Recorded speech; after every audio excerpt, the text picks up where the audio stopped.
Every revolution puts an end to something and something new begins. Welcome to 2022 and welcome to AI Revolution.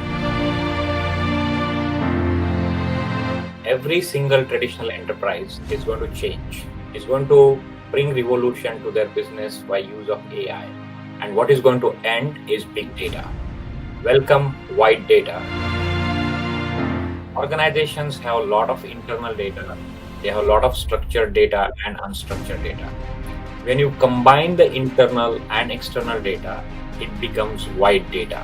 Instead of big data, adopt white data. Your AI projects will succeed much faster and you will get return on investment, not just financially, but building capability and strategy for your AI organization.